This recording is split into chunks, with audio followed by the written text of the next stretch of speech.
ప్రభువైన యేసుక్రీస్తు పరిశుద్ధ నామమునకు మహిమ కలుగునుగాక.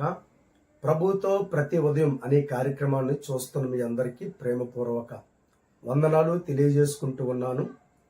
దేవుడు మీ కోరికలన్నీ సిద్ధింపచేసి మీ ఆలోచన యావత్తు సఫలపరచునుగాక. పరిశుద్ధ గ్రంథములో నుండి 29వ దావీదు కీర్తన 11వ వాక్యాన్ని చదువుకుందాం. యెహోవా తన ప్రజలకు బలమును అనుగ్రహించును. యెహోవా తన ప్రజలకు సమాధానమును కలగజేసి వారిని ఆశీర్వదించెను. దేవునికి స్తోత్రం కలుగునుగాక. దావీదు రాసిన ఈ కీర్తనలో చక్కటి మాట, యెహోవా తన ప్రజలకు బలమును అనుగ్రహించును. దేవుని బిడ్డలారా, ఈ ఉదయకాల సమయంలో మానవునికి ఆధ్యాత్మికమైనటువంటి బలాన్నైనా, శారీరకమైనటువంటి బలమైన, అలాగే మానసికంగా ధైర్యంగా బ్రతికే బలమైన దేవాది దేవుడు మనకు అనుగ్రహించాలి. బలం అనగా సపోర్ట్ అని చెప్పచ్చు, లేకపోతే ధైర్యం అని చెప్పచ్చు. ఇలా దేవుడు తన పిల్లలందరికీ కూడా బలమును అనుగ్రహిస్తారు. మనం ఏ విషయంలో అయితే భయపడుతున్నామో ఆ విషయంలో నేనున్నాను అని ప్రభు మనల్ని బలపరుస్తూ ఉంటారు.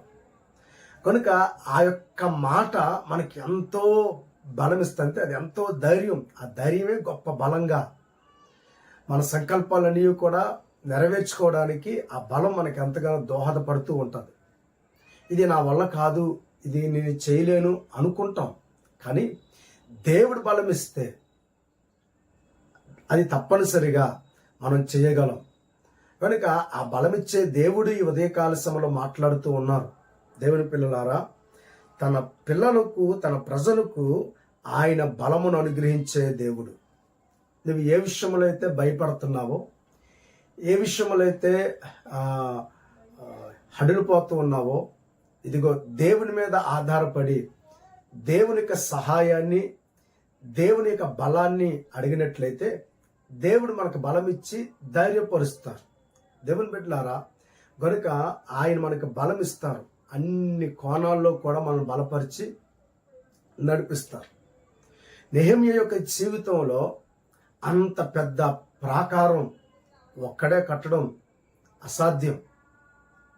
కాకపోతే ఇక్కడ నెహెమ్యా దేవుని శక్తిని, దేవుని బలాన్ని పొందుకోవడానికి దేవుని ఎదుట మోకాళ్ళుని కొన్ని దినాలు ఉపవాసం ఉండి ప్రార్థన చేసి శక్తిని పొందుకుని దేవుని సహాయం ద్వారా 52 దినాల్లో ఒక అద్భుతమైనటువంటి మందిర ప్రాకారాన్ని కట్టినట్లుగా మనం చూస్తూ ఉన్నాం. గల కారణం, దేవుడు నెహెమ్యాను బలపరిచాడు. గనుక కట్టుదము రండి అని ధైర్యంగా మాట్లాడగలడానికి గల కారణం, అనేకులు నెహెమ్యా కడుతున్నటువంటి కట్టడాన్ని ఆటంకపరచడానికి మరికొందరు ప్రయత్నం చేసినప్పటికీ కూడా ఏమాత్రం కూడా భయపడకుండా ధైర్యంగా మందిర ప్రాకారాన్ని కట్టడానికి ఆ బలం ఎవరి ద్వారా వచ్చిందంటే, ఎక్కడి ద్వారా అతడు సంపాదించుకున్నాడంటే అది దేవుని ద్వారా. కనుక దేవుని బిడ్డలారా, ఇది మన వల్ల కాదేమో అనుకుంటాం. దేవుని చిత్తానికి అప్పగించి ప్రార్థన చేసినప్పుడు, దేవుడు మనం బలపరిచినప్పుడు, మనం ముందుకు సాగిపోతున్నప్పుడు సమస్తమైన కార్యాలు మన ద్వారా దేవుడు జరిగిస్తాడు. దేవునికి స్తోత్రం కలుగునుగాక. గనుక ఈ ఉదయకాల సమయంలో మరి ఆ బలం ఎలా వస్తుంది అని మనం ఆలోచన చేసినట్లయితే, యెహోవా కొరకు ఎదురు చూడడం ద్వారా, అనగా ఆయన మీద ఆధారపడడం ద్వారా, ఆయనను మనం ఆయన మీద ఆనుకోనడం ద్వారా దేవుడు మనకు బలం ఇస్తారు. దేవుని వాక్యములో యెషయా గ్రంథం 40వ అధ్యాయం 31వ వచనములో ఈ రీతిగా వ్రాయబడింది, యెహోవా కొరకు ఎదురు చూచువారు నూతన బలమును పొందుదురు. దేవాది దేవుని మీద ఆధారపడి ఆయన కొరకు ఎదురు చూసేవారి జీవితంలో ఆయన నూతన బలము చేత నింపుతారు. పక్షిరాజు వలె రెక్కలు చాపి పైకి ఎగురుదురు. అలయక పరిగెత్తుదురు, సొమ్మసిల్లక నడిచిపోదురు. దేవుని ప్రియులారా, ఆయన బలమిస్తే తప్ప ఒక్క అడుగు కూడా మనం ముందుకు వెళ్ళలేం. ఆయన మనకి సహాయం చేస్తేనే తప్ప ఒక్క అడుగు కూడా మనం ముందుకి వేయలేం. అందుకనే ఇక్కడ వాక్యం ద్వారా ప్రభువు మాట్లాడుతూ ఉన్నారు, ఆయన మనకు బలమిచ్చేవాడై ఉన్నాడని. ఆయన మీద ఆధారపడే వారి జీవితంలో ఆయన నడిపింపు క్రింద, అంటే ఆయన రెక్కల క్రిందకు వచ్చిన వారిని ఆయన తన బాహుబలము చేత నడిపించినట్లుగా దేవుని వాక్యములో మనం చూస్తూ ఉన్నాం. దేవుని బిడ్డలారా, దేవుని వాక్యములో ఐగుప్తు దేశంలో నుండి ఇశ్రాయేలీయులు బయటకు వచ్చినప్పుడు ఐగుప్తులు భయంకరమైనటువంటి ఆర్తనాదాలు, ప్రథమ సంతానం మనుషులు మొదలుకుని పశు సంతతి వరకు కూడా ప్రథమ సంతానం అందరూ కూడా కోల్పోయారు. ఆ సందర్భంలో ఇశ్రాయేలీయులు ఐగుప్తీల దేశంలో నుండి బయటకు వచ్చి వారు ప్రయాణం చేస్తూ ఉండగా, ఈ ప్రయాణం కొనసాగిస్తూ ఉన్నప్పుడు ఫరో హృదయం కఠినపరచబడింది. ఇశ్రాయేలీయుల ద్వారా మా కుటుంబాలకి కష్టం వచ్చింది, దుఃఖం వచ్చింది, కుమారులు కోల్పోయాము అనేటువంటి ఒక బాధతో, ఉక్రోషంతో ఇశ్రాయేలీయులందరిని హతమార్చాలని శ్రేష్టమైన రథములతోనూ గుర్రములతోనూ ఇశ్రాయేల్ హతమార్చడానికి వాళ్ళు తరుముతూ ఉన్న ఆ సందర్భంలో ఇశ్రాయేల్ ప్రజలు వెనక చూస్తున్నప్పుడు వెనకాల ఐగుప్తీయులు తరుముతూ ఉన్నారు. ముందు చూస్తే ఎర్ర సముద్రం అడ్డొచ్చింది. ఏం చెయ్యాలో పారిపోలేదు. వీరెప్పుడు కూడా యుద్ధం చేసేవారు కాదు. జీవితకాలం అంతా కూడా వీరు బానిస బ్రతుకును బ్రతికారు గనుక కత్తి పట్టుకుని యుద్ధం చేయడం అన్నది తెలియని ప్రజలు కనుక ఆ సందర్భంలో వాళ్ళు బెంబిళ్ళెక్కిపోయి దేవునికి ప్రార్థన చేసినట్లుగా చూస్తాం. దేవుని వాక్యం ఒకసారి ఆ మాట మనకు జ్ఞాపకం చేసుకున్నట్లయితే నిర్గమాకాండం 14వ అధ్యాయం 10వ వాక్యం. ఫరో సమీపించుచుండగా ఇశ్రాయేలీయులు కన్నులెత్తి ఐగుప్తీయులు తన వెనుక వచ్చుట చూచి మిక్కిలి భయపడి యెహోవాకు మొర్రపెట్టిరి. దేవునికి స్తోత్రం కలుగునుగాక. తదుపరి మోషే కూడా మొర్రపెట్టి, అయ్యా ఈ ప్రజల్ని మీరు రక్షించండి, ఈ ప్రజల పట్ల మీరు దయ చూపించండి, అయ్యా ఈ ప్రజలని మీరు క్షేమకరంగా నడిపించండి అని మోషే వారి నిమిత్తం దేవుని ఎదుట ప్రార్థన చేస్తూ ఉన్నప్పుడు దేవుడు మోషేతో మాట్లాడాడు, నీ కర్ర పైకెత్తి సముద్రాన్ని పట్టమని. దేవునికి స్తోత్రం. దేవుని వాక్యములో 16వ వచనం చూడండి. నీవు నీ కర్రని ఎత్తి ఆ సముద్రం వైపు నీ చేయి చాపి దాన్ని పాయలుగా చేయము, అప్పుడు ఇశ్రాయేలులు సముద్రం మధ్యన ఆరిన నేలను నడిచిపోదురు అని దేవుడు చెప్పినప్పుడు వెంటనే మోషే అలాగ చేసిన తర్వాత సముద్రం, ఎర్ర సముద్రం 2 పాయలైంది. ఇశ్రాయేల్ ప్రజలందరూ కూడా చక్కగా నడుచుకుంటూ ముందుకు వెళ్ళిపోయారు. ఈలోగా ఐగుప్తీయులు వెనక వచ్చారు.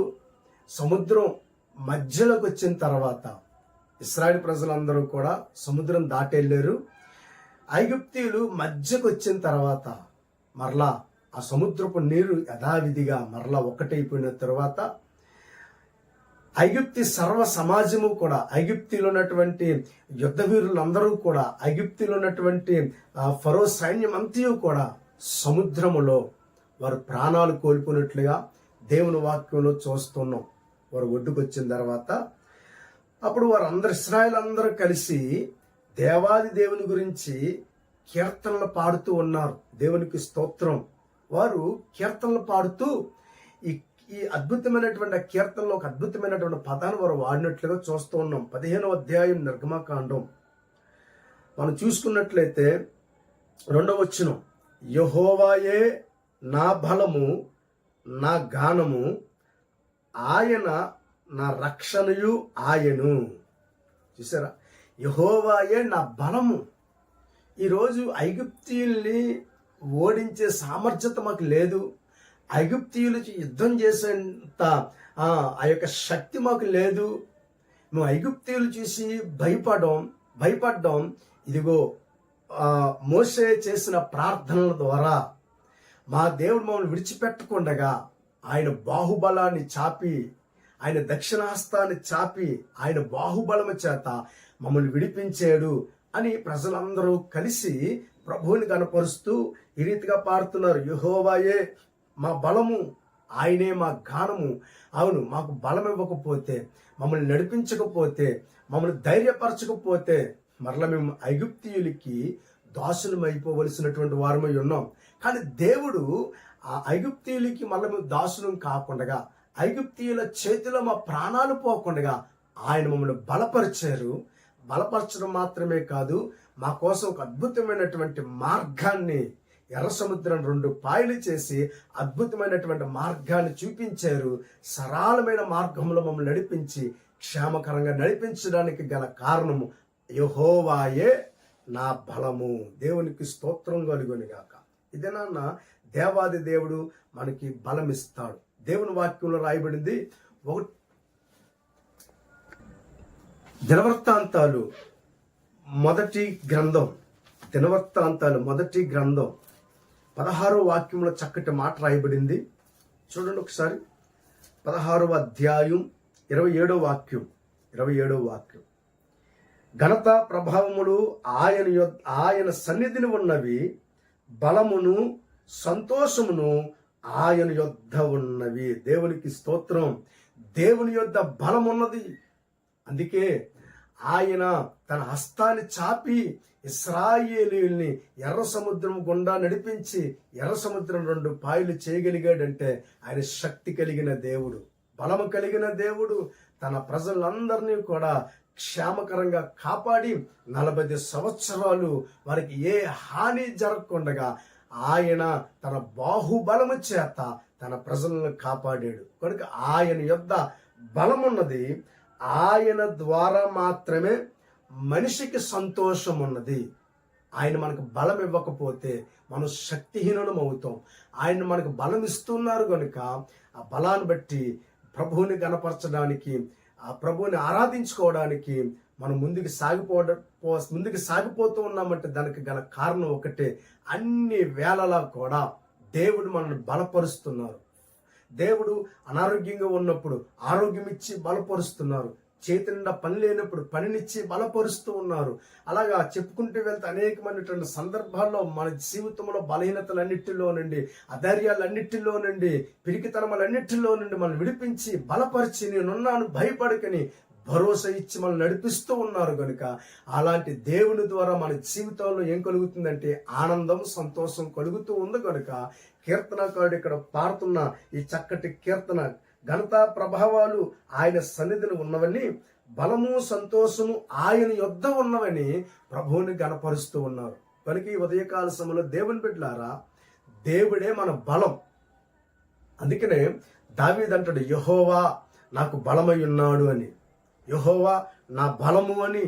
అవును, ఈ ఉదయకాల సమయంలో నీ ఒంటరి జీవితంలో నా దేవుడే నీకు బలముగా ఉన్నాడు. నీకు అందరూ ఉండి ఏమీ లేనివాడు ఉన్నావా? ఇదిగో నా దేవుడే నీకు బలమై ఉన్నాడు. శత్రువులు నిన్ను తరుముతూ ఉన్నప్పుడు నేను అపాయంలో నుండి, వారి చేతుల్లో నుండి నువ్వు తప్పించబడుతూ ఉన్నావంటే అది కేవలం దేవుడు నిన్ను బలపరిచి వారి చేతుల్లో నుండి కాపాడుతూ ఉన్నాడు అనేటువంటి సత్యాన్ని మర్చిపోవద్దు దేవుని బిడ్డలారా. కనుక మన దేవుడు బలమును ధరింపచేసేవాడు ఉన్నాడు. ఆయన బలమును ధరింపచేసి నూతన శక్తి చేత నింపిన దేవుడై ఉన్నాడు. గనుక ఉదయకాల సమయంలో బలమై ఉన్న మన ప్రభువుని ఆత్మతోనూ సత్యముతోనూ ఆరాధిస్తూ ఆయన సహాయాన్ని వేడుకుందాం. కృపగలిగిన దేవుడు తన బలమును మనకు ధరింపచేసి నూతన శక్తినిచ్చి నడిపించును గాక. ప్రార్థన. ప్రేమ కలిగిన దేవా, మరొకసారి బలహీనులను బలపరిచే దేవుడువు. ఈ దినాన్ని ఎవరైతే బలహీనపరచబడ్డారో, మానసికంగా, శారీరకంగా, ఎవరైతే ఫైనాన్షియల్గా కూడా ఎవరైతే బలహీనంగా ఉన్నారో వారిని ధైర్యపరచండి, బలపరచండి. దేవుడు మాతో ఉన్నాడు, మాకేం పర్వాలేదు అనేటువంటి గొప్ప భరోసా, గొప్ప విశ్వాసం చేత నడిపించబడ్డానికి కావలసినంత బలాన్ని మీ బిడ్డలందరికీ ప్రసాదించమని వేడుకుంటూ యేసు నామం ప్రార్థన అడుగుచున్నాము తండ్రి.